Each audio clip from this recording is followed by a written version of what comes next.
जन्म से महान होते हैं, कुछ व्यक्ति कर्म से महान होते हैं और कुछ पर महानताएं थोपी जाती हैं। व्यक्ति अपने जीवन में महानता को कैसे प्राप्त करता है, उच्चता को कैसे प्राप्त करता है, मौलिकता को कैसे प्राप्त करता है, महिमा गरिमा उसके जीवन में कहां से आती है?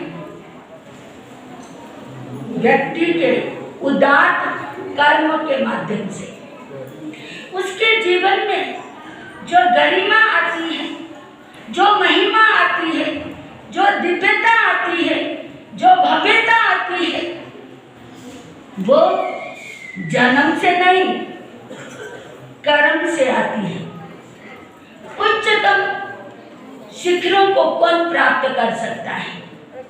विशिष्ट स्थान कौन प्राप्त कर सकता है? जो उदात्त कर्म करता है, जो विराट कर्म करता है। ऐसे उच्चतम और ऐसे विराट, ऐसा भव्य जीवन किसने जिया? वो सत्पुरुष, वो महापुरुष, वो युग पुरुष। ऐसे विराट जीवन अभी अभी इस नाटिका के माध्यम से संपूर्ण उनका जीवन चलचित्र के तरह आप लोगों ने पूरा सुन, शायद ऐसा तो आपके जीवन में कहीं नहीं हुआ होगा। जो सभी संघ के लोग उस नाटिका की भूमिका निभाना कितनी लाजवाब बात है। यह भास्वरा श्री संघ, आपके श्री संघ में उन्होंने कितने चतुर्मास किए? पूरे मेवाड़ में शायद कितने 4 चतुर्मास नहीं किए। तो ये भूमि पुण्य भूमि है, ये भूमि एक तीर्थ भूमि है। जिस महापुरुष ने यहाँ ऐसे ऐसे चतुर्मास किए, ऐसे विराट जीवन जिए, उनके लिए उनके जन्म स्थान, उनके माता पिता, उनका अध्ययन, उनके जीवन में आए हुए संघर्ष अथाह विराट है। इतना ही कहूंगी, पिता का देहांत हो गया,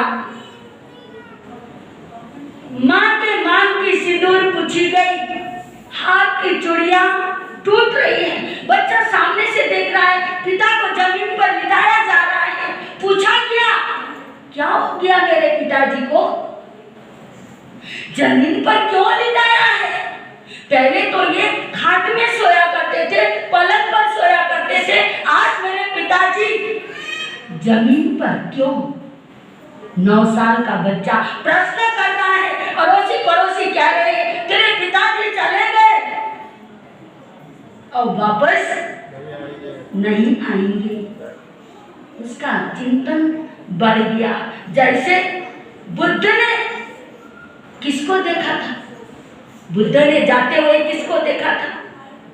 4 आदमी एक अर्थी को लेके जा रहे हैं और बुद्ध ने अपने कर्मचारी से पूछा, ये किसको लेके जा रहे हैं? कर्मचारी ने कहा, इसकी मृत्यु हो गई है, अब इसी रूप में फिर ये वापस नहीं आएगा। अच्छा, ऐसा भी होता है क्या? मृत्यु मेरी भी होगी, क्या मेरी पत्नी की भी होगी, क्या मेरे बेटे का भी हो गया? सभी ऐसे चले जाएंगे। वहां पर विरक्ति आ गई थी। वही स्थिति, कोई सुजानमल छोटा सा बालक तो विचार करता है, चिंतन करता है, अपनी विधवा माँ की तरफ देखता है। अब तो यहाँ तुम्हारे मेवाड़ में, मारवाड़ में भी इतना मालूम नहीं पड़ता, लेकिन आपके मेवाड़ में जो विधवाओं की दुर्गति होती थी, एक कोने में रखा जाता था। शादी विवाह में कोई भी शुभ कार्य में उसको बाहर नहीं निकाला जाता था, दोबारा उसकी शादी नहीं होती थी। अब तो आप क्या किसी बेटी बहू की ऐसे हुए, क्या ऐसे रखते हैं? पर उस जमाने में ऐसे दोबारा शादी नहीं होती थी। उसकी शक्ल देखना भी अशुभ माना जाता था। वो सुजान मन जो है वो विचार करता है, मेरी माँ सजती संवारती नहीं, माथे में बिंदी नहीं लगाती, मांग नहीं भरती, हाथों में चूड़ियां नहीं पहनती। मृत्यु ऐसी चीज है क्या? मेरी भी ऐसी मृत्यु होगी? उसके चिंतन धारा इतने बढ़ते गए और वो नाटक के माध्यम से आपने सुना। बार बार मैं उसको रिपीट करने नहीं चाहती क्योंकि समय और धन्यवाद दे रही हूँ जितने आए बैठे हो, पर मुझे ऐसी उम्मीद नहीं थी। जिस गुरु ने यहाँ 4 चतुर्मास किए, क्या आप एक दिन अपनी दुकान बंद नहीं कर सकते? क्या एक दिन मेरी बहनें अपना घर नहीं छोड़ सकती? जिस गुरु की कुर्बानी इस भागसोड़ा में, जितने भागसोड़ा में लोग हैं आज भी उपस्थित नहीं है। मैं गारंटी से कहती हूँ, आप सोचते होंगे इन बाप जी को क्या मालूम, ये गुरु जी को क्या मालूम, मुझे सबका मालूम है। जिस गुरु ने कितना त्याग बलिदान दिया और इस क्षेत्र को उन्होंने क्या करा, सींचा है, अंकुरित किया है, पौधा बनाया है, बट का वृक्ष बनाया है। इस गुरु ने जिस क्षेत्र के लिए इतना करा और उस गुरु के लिए हम कुछ त्याग नहीं सकते, एक दिन दुकान छोड़ नहीं सकते। धिक्कार है, हम गुरु के नहीं तो किसी के भी नहीं है। गुरु से बढ़कर इस संसार में कोई नहीं है। कबीरा ते नर अंध है, जो गुरु को कहता और गुरु रू हरि रूठे तो ठोर है, गुरु रूठे नहीं ठोर।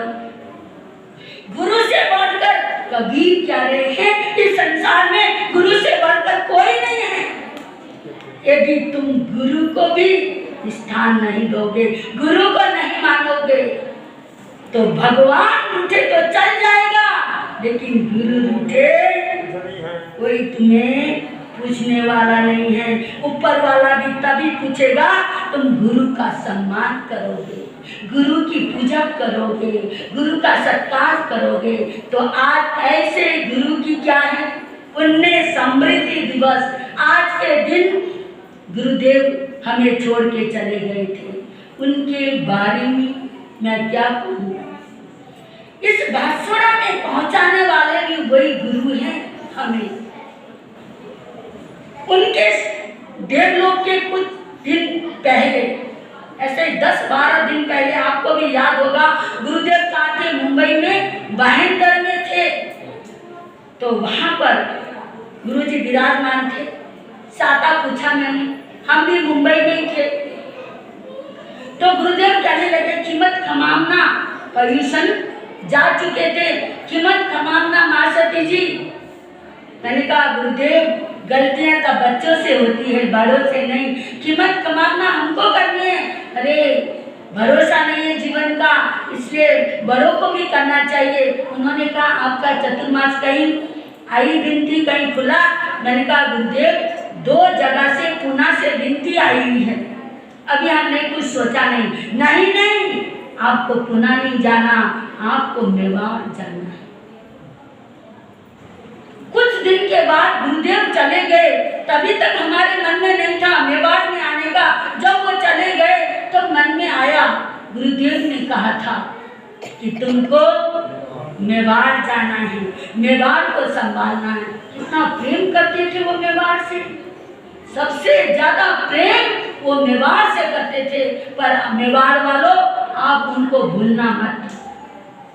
जो मेवाड़ से और जो भी पंजाब से साधु संत आते थे, कहीं से भी आते हैं, तो उनको यही कहते थे मेवाड़ पधारो, मेवाड़ पधारो।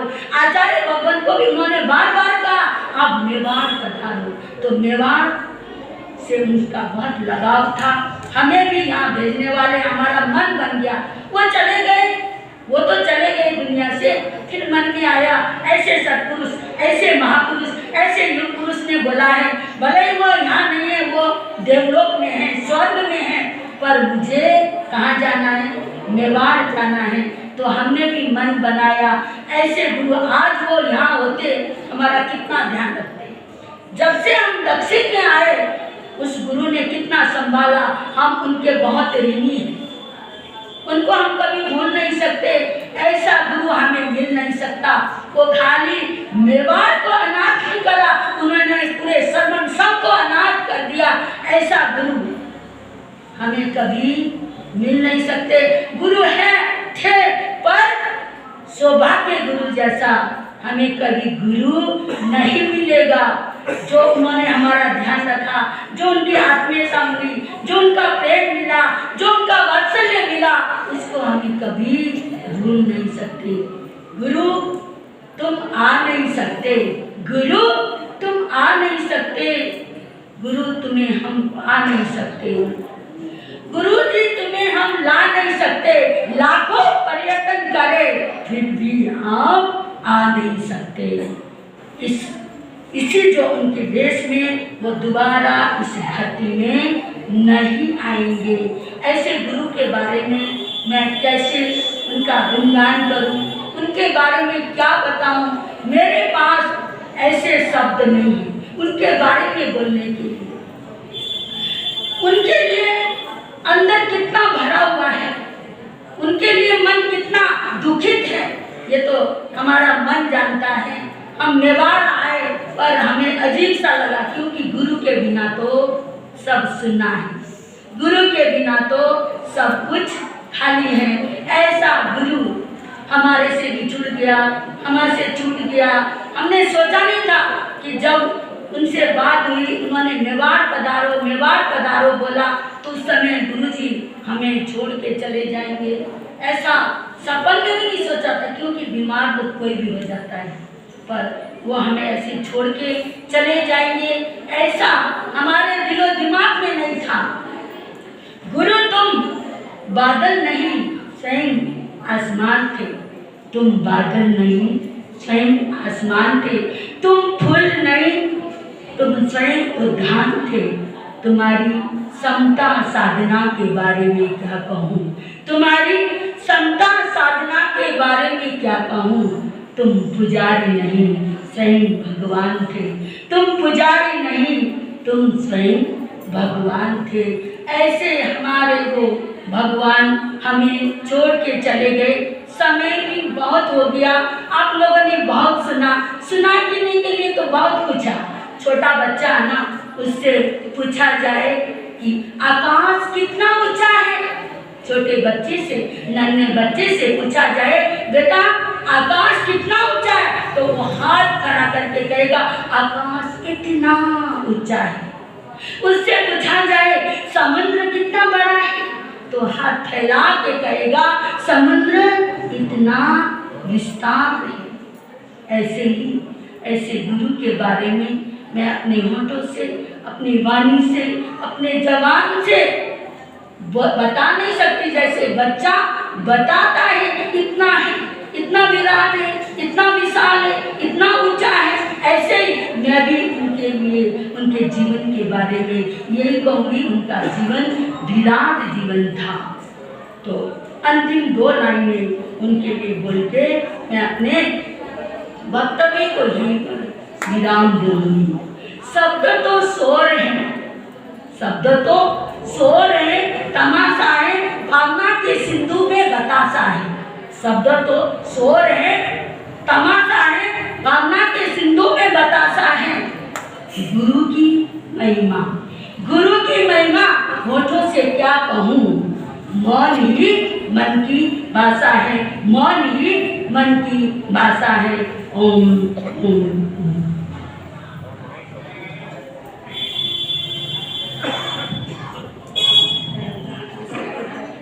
परम पूज्य